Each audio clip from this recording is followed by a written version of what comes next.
மக்கள் நல்வாழ்வுத்துறையில் காலி பணியிடங்கள் நிரப்புவது என்பது தொடர்ந்து எம்ஆர்பி நிர்வாகத்தின் சார்பில் நிறைவேற்றப்பட்டு வருகிறது.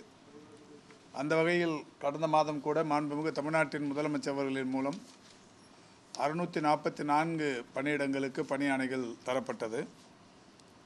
இன்றைக்கு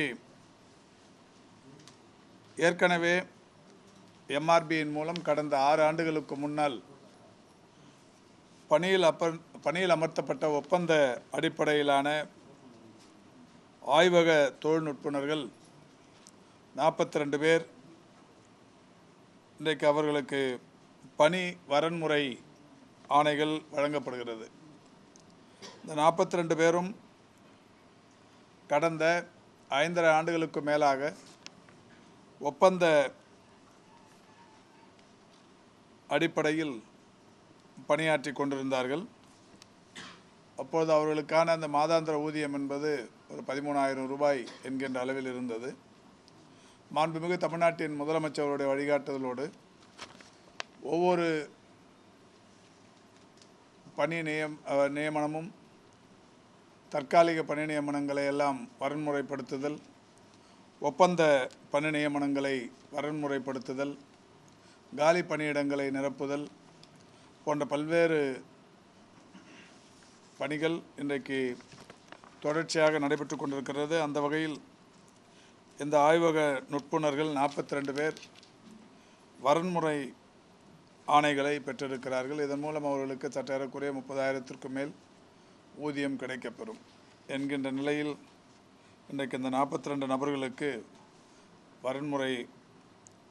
பணி வரன்முறை ஆணைகள் தரப்பட்டிருக்கிறது. அதேபோல் தமிழ்நாடு உணவு பாதுகாப்பு துறையில் முதுநிலை பகுப்பாய்வாளர்கள் ஒரு 15 காலி பணியிடங்கள் இருந்தது. அதற்காக எம்ஆர்பியின் சார்பில் நோட்டிஃபிகேஷன் செய்து தேர்வு நடத்தி தேர்வில் கலந்து கொண்டவர்களில் 15 பேர் இன்றைக்கு தேர்வாகி அவர்களுக்கும் பணி ஆணைகள் தரப்பட்டிருக்கிறது. ஆய்வக தொழில்நுட்புணர் நிலை 2 ஒரு 3 காலி பணியிடங்கள் இருந்தது. அந்த 3 காலி பணியிடங்களும் எம்ஆர்பி மூலம் தேர்வு செய்யப்பட்டு அவர்களுக்கும் பணி ஆணைகள் தரப்பட்டிருக்கிறது. இன்றைக்கு தமிழ்நாடு உணவு பாதுகாப்பு துறையில் முதுநிலை பகுப்பாய்வாளர்கள் 15, ஆய்வக தொழில்நுட்புணர் நிலை 2 ஆகிய 2 பணிகளையும் சேர்த்து 18 பேருக்கு புதிய பணி ஆணைகள் தரப்பட்டிருக்கிறது. ஏற்கனவே எம்ஆர்பியின் சார்பில் ஒப்பந்த அடிப்படையில் கடந்த 5.5 ஆண்டுகளுக்கு மேலாக பணியாற்றி கொண்டிருந்த 42 பேருக்கு பணி வரன்முறை ஆணைகள் தரப்பட்டிருக்கிறது. மக்கள் நல்வாழ்வுத்துறையை பொறுத்தவரை இந்த அரசு பொறுப்பேற்றதற்கு பிறகு ஒவ்வொரு பணி நியமனமும் மிக நேர்மையான வகையில் வெளிப்படைத்தன்மையோடு செய்யப்பட்டு வருகிறது. அந்த வகையில் மருத்துவர் பணியிடங்கள் நிரப்புகிற பணியாக இருந்தாலும் செவிலியர்கள், மருத்துவம் சார்ந்த களப்பணியாளர்கள் என்று எல்லா காலி பணியிடங்களும் வெளிப்படைத்தன்மையோடு நிரப்பப்பட்டு வருகிறது. எம்ஆர்பியின் சார்பில் இதுவரை எம்ஆர்பி 7,823 பேருக்கு பணி நியமன ஆணைகள் தரப்பட்டிருக்கிறது. மருத்துவர்கள், மருந்தாளுநர்கள், உணவு பாதுகாப்பு அலுவலர்கள், இளநிலை பகுப்பாய்வாளர்கள், இயன்முறை சிகிச்சையாளர்கள், ஆய்வக நுட்புணர்கள் என்று மாண்புமிகு தமிழ்நாட்டின் முதலமைச்சர்களால் 7,823 பேருக்கு பணி ஆணைகள் தரப்பட்டிருக்கிறது. 281 பேருக்கு கருணை அடிப்படையிலான பணி நியமனங்கள் செய்யப்பட்டிருக்கிறது. 3,009 பேருக்கு ஒப்பந்த அடிப்படையிலான செவிலியர்கள் நியமிக்கப்பட்டிருக்கிறார்கள். 3,653 தற்காலிக செவிலியர்களுக்கு நிரந்தர செவிலியர்களுக்கான பணி ஆணைகள் தரப்பட்டிருக்கிறது. அதேபோல் தமிழ்நாடு அரசு பணியாளர் தேர்வாணையத்தின் மூலம் மாண்புமிகு தமிழ்நாட்டின் முதலமைச்சருடைய வழிகாட்டுதலோடு 2011 புதிய பணி ஆணைகள் தரப்பட்டிருக்கிறது. இது மட்டுமல்லாது நேஷனல் ஹெல்த் மிஷன் மூலமாக டிஸ்ட்ரிக்ட் ஹெல்த் சொசைட்டியின் வாயிலாக இன்றைக்கு 14,272 பேருக்கு மருத்துவர்கள், ஏஎன்எம், சுகாதார ஆய்வாளர்கள், ஸ்டாஃப் நர்ஸ், டென்டல் அசிஸ்டண்ட் போன்ற பல்வேறு பணியிடங்களுக்கு 14,272 பேருக்கு பணியாணைகள் தரப்பட்டிருக்கிறது. மாண்புமிகு தமிழ்நாட்டின் முதலமைச்சர் அவர்களால் தமிழ்நாட்டில் புதிதாக துவக்கப்பட்ட 708 நகர்ப்புற நலவாழ்வு மையங்களுக்கென்று டிஸ்ட்ரிக்ட் ஹெல்த் சொசைட்டியின் மூலம் 2,832 பேருக்கு பணியாணைகள் தரப்பட்டது. அதேபோல் மாண்புமிகு தமிழ்நாட்டின் முதலமைச்சர் அவர்கள் புதிதாக தமிழ்நாட்டில் ஒரு 50 ஆரம்ப சுகாதார நிலையங்களை திறந்து வைத்தார்கள். அதற்கு மட்டுமே மருத்துவர்கள், செவிலியர்கள், சுகாதார ஆய்வாளர்கள், உதவியாளர்கள் என்று 506 பேர் பணி நியமனம் செய்யப்பட்டிருக்கிறார்கள். ஆக மொத்தம் மருத்துவத்துறையில் எம்ஆர்பி, டிஎன்பிஎஸ்சி, அதேபோல் டிஸ்ட்ரிக்ட் ஹெல்த் சொசைட்டி போன்ற பல்வேறு அமைப்புகளின் மூலம் இதுவரை 33,987 பேருக்கு பணியாணைகள் இந்த அரசு பொறுப்பேற்றதற்கு பிறகு தரப்பட்டிருக்கிறது. இது மட்டுமல்லாது இன்னும் ஒரு கூடுதல் சிறப்பாக இந்த துறையில் வேறு எப்போதுமே இல்லாத அளவுக்கு இதில் பணியாற்றி கொண்டிருப்பவர்களுக்கு வெளிப்படைத்தன்மையுடன் கலந்தாய்வு நடத்தி அவர்களுக்கான இந்த பணி மாறுதல் ஆணைகளும் தொடர்ச்சியாக தரப்பட்டு வருகிறது.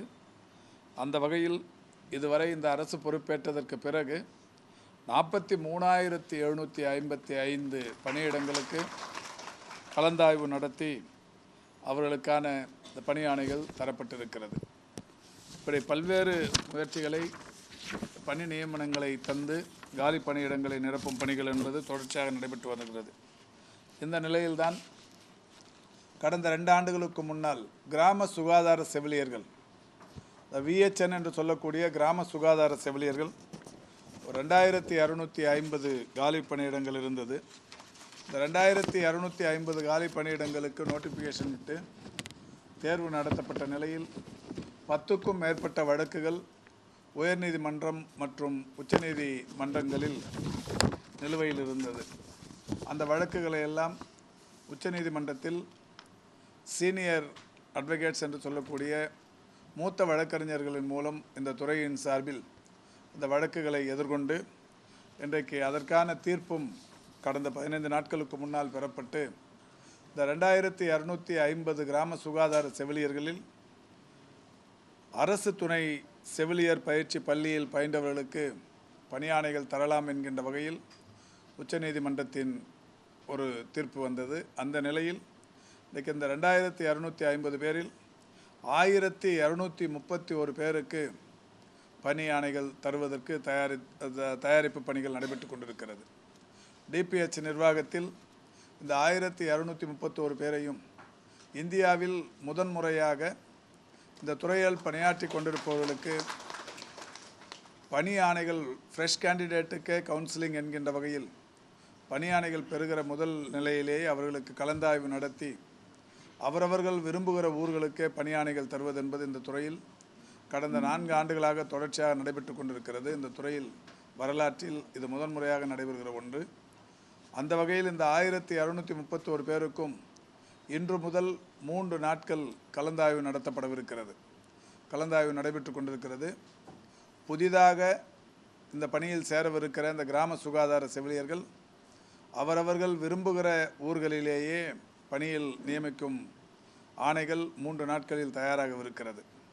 வருகிற 22ஆம் தேதி காலை 10 மணிக்கு நம்முடைய மாண்புமிகு தமிழ்நாட்டின் முதலமைச்சர் அவர்கள் ராஜாஜி அரங்கம் பக்கத்தில் இருக்கிறது. அந்த ராஜாஜி அரங்க வாயிலில் மாண்புமிகு முதல்வர் அவர்கள் இந்த 1,231 கிராம சுகாதார செவிலியர்களுக்கு பணி ஆணைகளை தரவிருக்கிறார்கள்.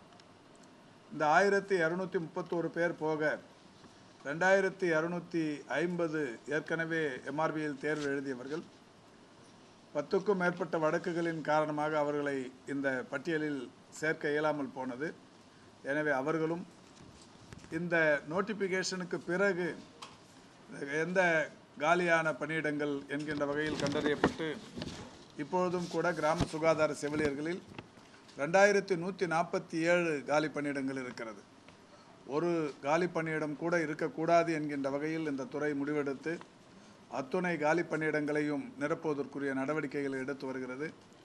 அந்த வகையில் வருகிற 22ஆம் தேதி 1,231 பேருக்கு பணியாணைகளை தந்துவிட்டு மீதம் இருக்கிற இன்று வரை காலியாகவிருக்கிற 2147 கிராம சுகாதார செவிலியர்களுக்கும் இன்னமும் 1.5 மாத காலத்திற்குள் அவர்களுக்குரிய தேர்வை முடித்து விரைந்து அவர்களுக்கான பணியாணைகளையும் அரசு தர இன்றைக்கு முடிவெடுத்து செயலாற்றி கொண்டிருக்கிறது.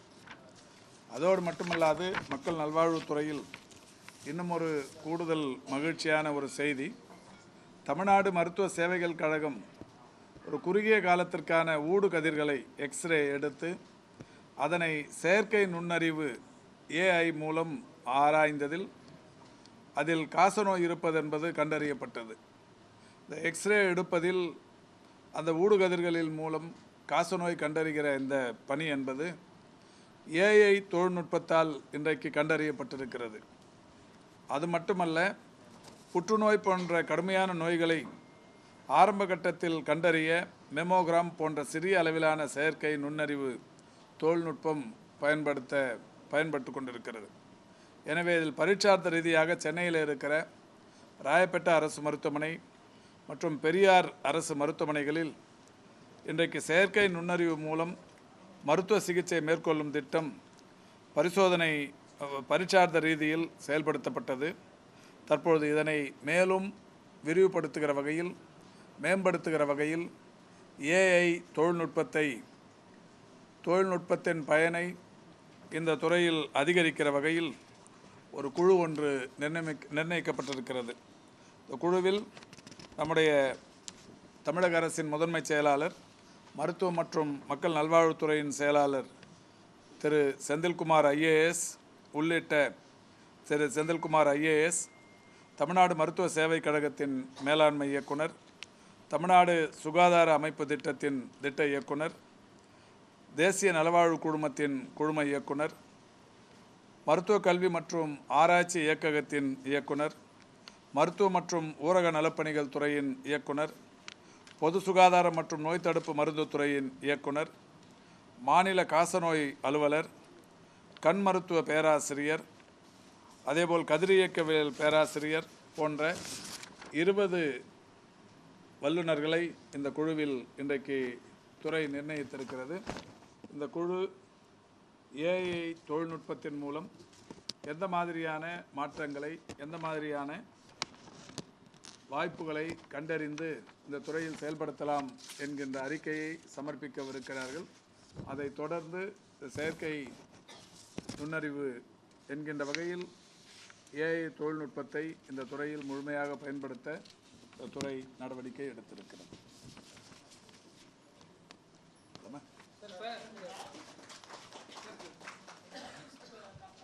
என்னங்க? அதான் இப்போ நாய்க்கடியை பொறுத்த வரைக்கும் நான் ஏற்கனவே சொல்லியிருக்கிறேன். கடந்த காலங்களில் இந்த துறையில் ஆரம்ப சுகாதார நிலையங்களிலும் நகர்ப்புற சுகாதார நிலையங்களிலும் 2286 ஆரம்ப சுகாதார நிலையங்கள் மற்றும் நகர்ப்புற ஆரம்ப சுகாதார நிலையங்கள் இருக்கிறது. இங்கெல்லாம் நாய்க்கடி பாம்புக்கடி என்று வந்தால் அதற்கான மருந்துகள் என்பது எங்கேயும் இருக்காது. இந்த நாய்க்கடி பாம்புக்கடிக்கான மருந்து பொதுவாக வட்டார மருத்துவமனைகள், அதேபோல் மாவட்ட அரசு தலைமை மருத்துவமனைகள், மருத்துவக் கல்லூரி மருத்துவமனைகள், அந்த மாதிரி இடத்துல மட்டும்தான் இருக்கும். மாண்புமிகு தமிழ்நாட்டின் முதலமைச்சர்கள் தான் தமிழ்நாட்டில் முதன்முறையாக ஒரு 3 ஆண்டுகளுக்கு முன்னால் நாய்க்கடியும் பாம்புக்கடியும் அதிக அளவில் கிராமப்புறங்களிலும் குக்கிராமங்களிலும் மலை கிராமங்களிலும் தான் இருக்கும். எனவே கிராம பகுதிகளில் இருக்கிற மருத்துவ கட்டமைப்பான ஆரம்ப சுகாதார நிலையங்களில் பாம்புக்கடிக்கான ASV என்கின்ற மருந்தும் நாய்க்கடிக்கான ARV என்கின்ற மருந்தும் அங்கே வைத்து சிகிச்சை அளிப்பதற்கு நடவடிக்கை எடுக்க வேண்டும் என்று உத்தரவிட்டார்கள். அந்த வகையில் இன்றைக்கு தமிழ்நாட்டில் 2286 ஆரம்ப சுகாதார நிலையங்களிலும் தற்போது புதிதாக தொடங்கப்பட்டிருக்கிற 50 ஆரம்ப சுகாதார நிலையங்களிலும் ஆக இந்த எல்லா மருத்துவமனைகளும் 2300க்கும் மேற்பட்ட இந்த மருத்துவமனைகளில் நாய்க்கடிக்கும் பாம்புக்கடிக்கும் மருந்து இருக்கிறது. எல்லா மருத்துவமனை வாயில்களிலும் அதற்கான பிரதானமான வாயில்களில் அதற்கான பெயர் பலகைகளிலும் வைக்கப்பட்டிருக்கிறது. அந்த வகையில் இந்தியாவிலேயே ஆரம்ப சுகாதார நிலையங்களில் நாய்க்கடிக்கும் பாம்புக்கடிக்கும் மருந்து இருப்பது என்பது நம்முடைய தமிழ்நாட்டில் மட்டும்தான். இது மட்டும் இல்லை, இந்த நாய் இன்றைக்கு தெருநாய்கள் அதிகரிப்பது இந்த மாதிரியான விஷயங்களுக்கு முதன்முறையாக மாண்புமிகு முதலமைச்சர் தலைமையிலேயே ஒரு கூட்டம் தலைமைச் செயலகத்தில் நடைபெற்றது. அதில் மாண்புமிகு தமிழ்நாட்டின் துணை முதலமைச்சர் அவர்கள், நகராட்சித்துறை அமைச்சர் அவர்கள், இந்த துறையின் அமைச்சராகிய நான், அதேபோல் ஏராளமான தலைமைச் செயலாளர் உள்ளிட்ட செயலாளர்கள் கலந்து கொண்டு அதை கட்டுப்படுத்துவதற்கு, நாய் பெருக்கத்தை குறைப்பதற்கு, அதனுடைய இனப்பெருக்கத்தை குறைப்பதற்கு பல்வேறு வகையான நடவடிக்கைகள் குறித்து ஆராய்ந்து அதற்கான நடவடிக்கைகள் தற்போது சென்று கொண்டிருக்கிறது.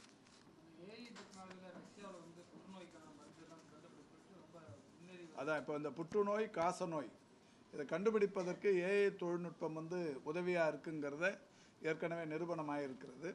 எனவே நிரூபணமான இதை செயலாக்கம் செய்வதற்கு ராயப்பேட்டை அரசு மருத்துவமனையும் பெரியார் மருத்துவமனையும் இன்றைக்கு பரிச்சாரத ரீதியாக அங்கே தொடங்கப்பட்டிருக்கிறது. அதில் வெற்றியும் கிடைத்து கொண்டிருக்கின்ற காரணத்தினால் இதை முழுமைப்படுத்துவதற்கு எல்லா நிலைகளிலும் இந்த ஏஐ தொழில்நுட்பத்தை பயன்படுத்துவதற்குரிய நடவடிக்கைகள் எப்படியெல்லாம் எடுப்பது என்பது குறித்து ஒரு முழுமையான அறிக்கையை பெற வேண்டும் என்கின்ற வகையில்தான் துறையின் செயலாளர் உள்ளிட்ட, அதாவது டிஎன்ஹெச்எஸ்பி ப்ராஜெக்ட் டைரக்டர், என்ஹெச்எம்மோட நம்ம குழும இயக்குனர், நம்முடைய துறையின் செயலாளர், டிஎம்இ, டிபிஹெச், டிஎம்எஸ் போன்ற பல்வேறு உயர் அலுவலர்களுடன் கூடிய ஒரு குழு ஒன்று அமைக்கப்பட்டிருக்கிறது. அந்த குழுவுக்கான அரசு ஆணை நேற்றைக்கு முன்தினம் வெளியிட்டிருக்கிறோம். மிக விரைவில் அந்த குழு கூடி இந்த ஏஐ தொழில்நுட்பத்தை எப்படியெல்லாம் இந்த துறையில் பயன்படுத்தலாம் என்பது குறித்து அவர்கள் பல்வேறு வல்லுநர்களுடன் ஆராய்ந்து முடிவெடுத்து அறிவிப்பார்கள். ஆமாம், இப்போ ஒவ்வொரு வருஷமும் வடகிழக்கு பருவமழைக்கு முன்னால் பல்வேறு துறைகளை வைத்து, குறிப்பாக மக்கள் நல்வாழ்வுத்துறை, நகராட்சி அமைப்பு, அந்த அமைப்புகள், ஊராட்சி அமைப்புகள், இந்த 3 துறைகள் மட்டுமல்லாது பல்வேறு சேவை துறைகளை ஒருங்கிணைத்து வடகிழக்கு பருவமழைக்கு எந்த மாதிரியான முன்னெச்சரிக்கை நடவடிக்கைகள் எடுப்பது என்பது குறித்து ஒரு கூட்டம் நடத்துவோம். அது ஒரு 500க்கும் மேற்பட்ட உயர் அலுவலர்கள், பல்வேறு துறையின் செயலாளர்கள் அதில் கலந்து கொள்வார்கள். மாண்புமிகு தமிழ்நாட்டின் முதலமைச்சருடைய வழிகாட்டுதலோடு கடந்த 4 ஆண்டுகளாக அந்த கூட்டம் நடத்தப்பட்டு வடகிழக்கு பருவமழைக்கு முன்னால் எடுக்கப்பட வேண்டிய முன்னெச்சரிக்கை நடவடிக்கைகள், ஒவ்வொரு துறைக்கும் எந்த மாதிரியான நடவடிக்கைகள் எடுக்க வேண்டும் என்பது குறித்தான அறிவுரைகள் எல்லாம் வழங்கப்படும். அந்த வகையிலான கூட்டம் வருகிற 19ஆம் தேதி மாலை 5 மணிக்கு இதே ஓமந்தூரார் மருத்துவமனை வளாகத்தில் கூட்ட அரங்கில் அந்த கூட்டம் நடத்தப்படவிருக்கிறது.